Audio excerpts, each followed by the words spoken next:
Hey guys, welcome back to this midweek episode of R&D Garage. Today I'm super excited because we're here on a Sunday at a Cars and Coffee, but it's mostly Toyota FJ Cruisers.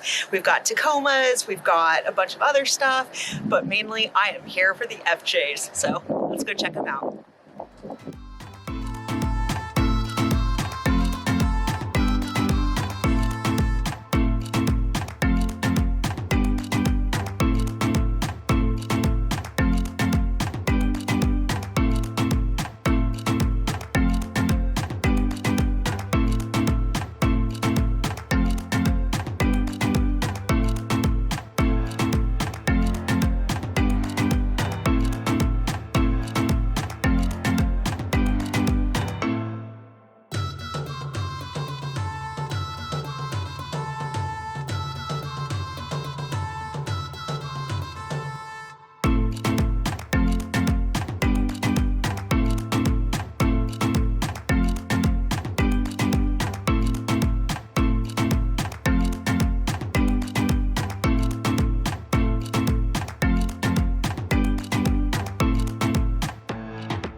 Okay guys, so I'm super excited. I've been friends with this guy on Instagram for a little while now, and we talk back and forth about obviously FJs, but I'm super glad to meet FJ Ray in person. Hey, what's happening, everybody? How are you?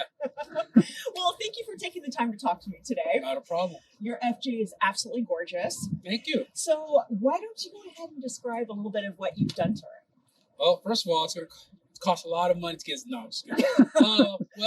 Let's see. She's a 2007 Toyota FJ Cruiser, born and built in Hino, Japan. Nice. Of February 2006. Oh my goodness, he knows. I don't know this about mine. Okay. One of the first things I did was, after 10 years, I actually drove it for 10 years as a daily driver.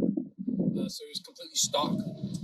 But from there, I caught the bug of this thing called overlanding, right? Which is really just camping and trailing. Mm-hmm. And I wanted the vehicle stock as it is.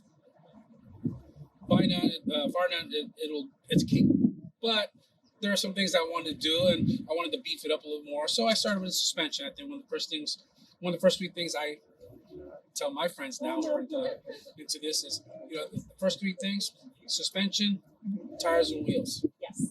And then from there, body armor, which would lead to your sliders. Oh yeah. So that's what I did. I did suspension first, followed by the tires. Mm-hmm. I originally had 33-inch tires because I didn't want to re-gear at the time. I had to save up for that. And then sliders, because if there's anything, that $700 investment is going to save you from that $2,000 to $3,000 body damage that's going to be. Exactly. Do you have a 3-inch or a 6-inch lift on this? I have a 3-inch lift. 3-inch lift. Yeah. Nice. Okay. And let's see, from there, I actually started with an Icon. Okay. What's good about Icon at that time, at least me getting into it, was they offered a kind of like a package deal kind of thing, where you didn't have to piece everything together. But as I evolved, it was okay piecing things together, because then you get to know your vehicle more. Yeah. So I started with an Icon, so I'm kind of half Icon. the Overlander, they're by Icon, but the subsidize iBock, I believe it is. I got the Overlander series, heavy rated, 700 pounds springs. I beefed up my rear shocks. I had the Icons 2.0. By the time the weight that I had on the vehicle, I had to beef it up because my shocks were leaking, and the amount of weight that I had on it wasn't really helping. Yeah. So I upgraded to the Fox 2.5 with the Resis. Yes. And that was tuned by AccuTune. Okay. And I had to do my research because I wanted to make sure that if I was going to redo suspension, especially for what I do, I'm not really a true heavy rock crawler, but I do like to climb on things. Yeah. And so I wanted to make sure it was somewhat done right, built right. Nice. And they say, buy once, cry once. Yes. And then from there, I continued with just armor. I started with the rear bumper. This is from Metal Tech. Okay. And so what I like about Metal Tech, one, if you notice, you can see I keep my reverse Camera. Parker. Well, not the camera, but the sensors. Oh, yeah. Which comes stock on the OEM FJ. Yeah. And so that was a key thing, I guess, for me. But as you know, we have a small gas tank, these FJs, and they can need a lot of gas, especially when you're on big tires. Yep. And going back to tires real quick. Eventually, I re-geared, and so of course I'm running 35-inch tires. Yeah. And they're re-geared at 488. But yeah, so then going back to the bumper, I decided there are many bumpers out there. Today there's actually split, we got swing out bumpers, but I decided because of gas and everything, I wanted to make sure I had something where I can put jerry cans on because I do a lot of traveling and remote areas, and I just wouldn't want to get stuck. I believe that when you get into something like this, and you also got you have to have that mindset of being self-sustainable, being able to do things on your own. So if you look, I have other things there. Of course, I have a high lift jack. I carry the option. What is that? And that's actually stabilized the jack when I lift her up. That makes sense. Yeah, because when you're on a trail. Yeah. When you're on the trail, I don't know if you wanna. It's all good. Okay. That happens. That happens, This is live. This is not scripted by no means, right? Right there, well, not scripted. But anyway, so yeah. So with the bumper, I wanted to get something where I can afford to have jerry cans on it, and I want it very modular. This component can actually come off. I can put a propane tank, so if I want to cook, if I want to use it to attach, like say, my heating system at night when it gets cold, I have that capability. Nice. What else? Actually, if you want to describe the roof rack, you guys, Sure. I'm really thinking I'm going to be getting this roof rack. So, Okay. if you want to talk about that a bit. Oh yeah, among many things. So she's gone through a lot of different evolutions. Because again, catching that bug of this thing called overlanding, I got a rooftop tent. Yeah. And I have an iCamper tent, but now that's set aside to another vehicle. But when I was looking for a rooftop tent, I was looking at different variances of racks. And there are many out there, but I went with Rhino Rack because the ease of putting together the installation, but the modularity. On top of this roof rack, of course, there's channels. And of those channels, you can then add, delete different things you may need. Like I could, if I needed to, like Max Tracks, I got a Max Tracks mount. I put it on there, you just screw it down. If I wanted to put D-rings, so if I want to put, like, say, now I use a ground tent, I can throw my ground tent up there and with ratchets, secure it down tightly. Yeah, and I keep those stuff in my recovery gearbox. Yeah. So if I ever need anything, I just put it up there, and if I need to mount stuff, along with ratchet straps, right? Yes. I have that. But yeah, so with the roof rack, now I don't run a rooftop tent anymore. Yeah. But it allows me to, like, say, firewood. If you go on the trails, and now that I guess fire season's somewhat over with, we can now, we can resume using campfire. What else can I do with it? Oh, lighting. Lighting to me is a big thing, big component. Of course, with this bumper, the accessibility, having, the setup right now, my reverse lights. So when I'm at camp, I come late to camp at night, I can see, that's from the bottom. And then, with the top, I have these they're called chase lights. Yeah, those are nice. And because I'm also like a trail captain, I belong to 2-3 different trail clubs. So usually I lead groups, but not just that, but it's I'm all about visibility. I'm all Yes. about safety. I'm very safety conscious. Because backing up in these guys in the dark sucks. If you don't have extra light, like there's been so many times where I've been backing up. I'm like, well, I hope I'm kind of in the right spot. So, Right. yeah. Well, not just that, but for those who are into the FJs or want to get into the FJs, one of the cons is blind spots. Oh yeah. FJs have a lot of blind spots, and it's difficult. Sure. And when you have items such as this, as you can see, I only have I have this much of window for me to really see things, and so I have to rely on my sensors when it comes to backing up, and cameras, and this sensor here too, right? What else? Yeah, so lighting is a key thing. Whether you're leading or when you're in the desert, again, they call me the dust lights or chase lights, depending on what you think your mission may be. Exactly. And they also work for hazard. When you're on the side of the road, pull side of the road. Sure. When I'm doing recovery, if I recover, usually I've set to prepared to do myself, but 9 times out of 10, I'm helping other people. Exactly. So again, I like to be seen, and if someone comes around a blind corner on the trail or wherever in the snow, it's nice to be seen, and you don't want to be rear-ended. That's true. Let's see here. If you want to come right here, Sure. there's really not much. Oh, on the left side, but on this side, if you start panning on this way.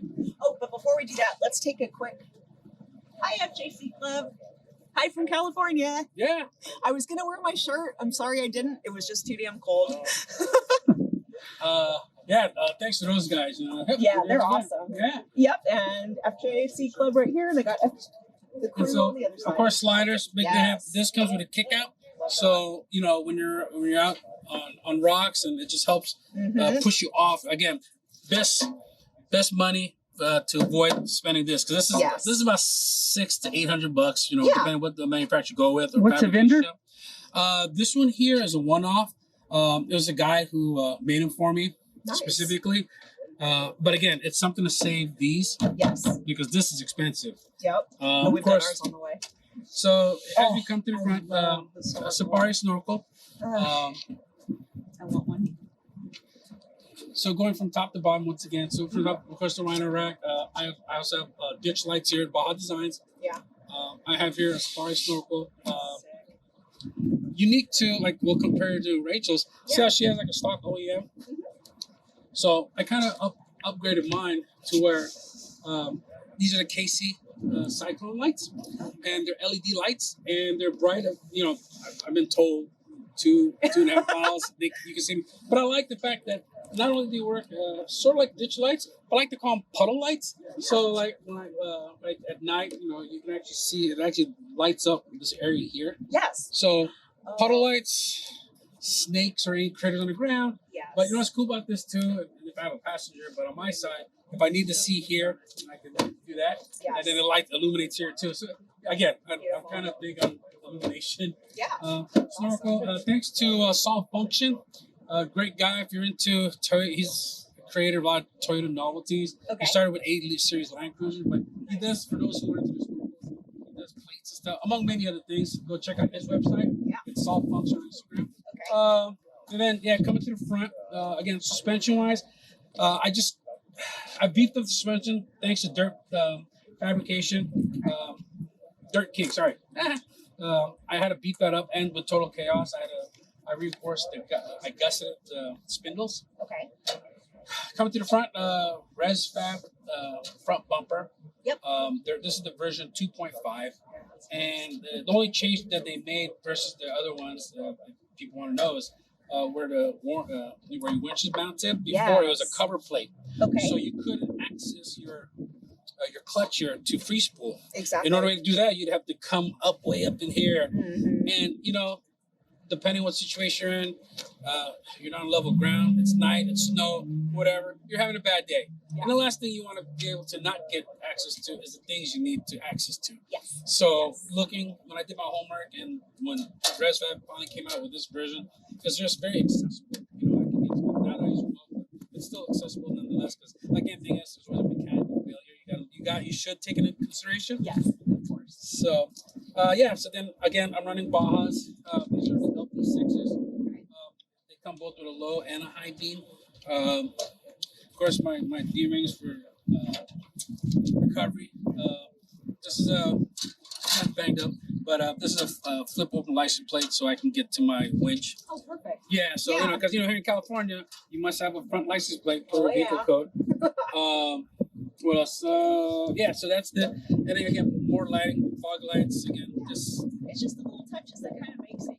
yeah, Like, you know, and I chose to go to amber. It's really personal preference. Yeah. I go amber just because I like to be able to cut through the dust. Yes. Because sometimes I'm not leading, I'm following too. And you should keep a safe distance, but mind you, still dust comes up, and you just want to see where you're going. Exactly. Yeah, and then of course you can tell. I mean, she's a 07, so that puts us at what 17? No, 20. Getting close. Mine's no weight. Yeah. So it's like. Oh, yeah. And so, but with that said, yeah, you see some oxidation. But I gotta tell you, with Toyota OEM, this color's called Voodoo Blue. Yeah. And when you wash her, she's not really washed. I'm sorry, but I don't know. It's a truck, right? Yeah. The blue on these things just pops. I mean, maybe eventually I've been asked, are you gonna wrap it? And, eventually I may looking at the future. But right now, I'm just kind of just enjoying her. Yeah. Yeah. It's kind of cool. But yeah, that's again, everything else is. Well, she's a gorgeous truck. I'm so glad thanks. Yeah. to finally meet you in real life, Yeah, stranger. right. So. I'll give you a little fist bump, right? Yeah. Cool. Well, thanks for being a part of R&D today. Oh, thank you so much for having me. You're welcome.